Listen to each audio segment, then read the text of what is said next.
So இந்த படத்தை பற்றி சொல்லணும்னா ஒன்லைன் ஸ்டோரி தான் அது. கண்ணப்பான்னு சொன்னால் ஒரே லைன் தான் ஸ்டோரி. காளஹஸ்தி ஈஸ்வரன்னா சிவபக்தர்களே ஒரு சிறந்த பக்தராக 63 நாயனார்கள் ஒருவராக தான் கண்ணப்ப நாயனார்.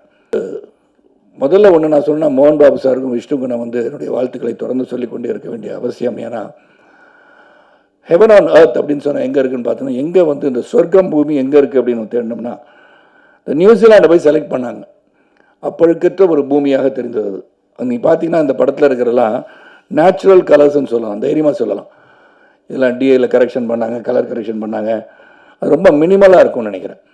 ஏன்னா அங்கே வந்து அந்த நியூசிலாண்டு ரோட்டருவான்ற இடத்துக்கு போகும்போது ஒரு 10 நாள் ஷூட்டிங் போகலாம், 15 நாள் ஷூட்டிங் போகலாம், 20 நாள் ஷூட்டிங் போகலாம். 120 நாளுக்கு மேலே ஒரு வெளிநாட்டில் போய் படம் எடுக்கிறது சாதாரண விஷயம் கிடையாது. நான் பொருட்செலவை பற்றி நான் சொல்லவில்லை, அந்த எஃபர்ட்டு சொல்கிறேன். ஏன்னா ஒரு செரீன் பியூர் பியூட்டிஃபுல் பிளேஸ் இப்படி தான் வந்து அந்த காலத்தில் இப்படி தான் இருந்திருக்கும் இந்த உலகம் அப்படின்னு நினச்சி அதை செலக்ட் பண்ணியிருக்காங்க. அதுக்கு முதல்ல அதே ஒரு பெரிய கண்ணுக்கு குளிர்ச்சியான ஒரு உணர்வை ஏற்படுத்துகின்ற படமாக தான் நான் அதை பார்க்குறேன்.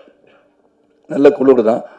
அந்த குளிரில் டிசிப்ளினோட அந்த வேலையை முடிக்கணும்னு சொல்லி ஒரு 7000 ஏக்கர்ஸில் ஒரு இடத்த வந்து பார்த்து அங்கே சில செட்டுகள் போட வேண்டியதா, வார் சீன் எல்லாத்தையும் பண்ணுகின்ற அளவிற்கு சிறப்பாக வந்து பண்ணாங்க. ஸோ ஹேட்ஸ் ஆஃப் டு மோகன் Babu sir and Vishnu Manju.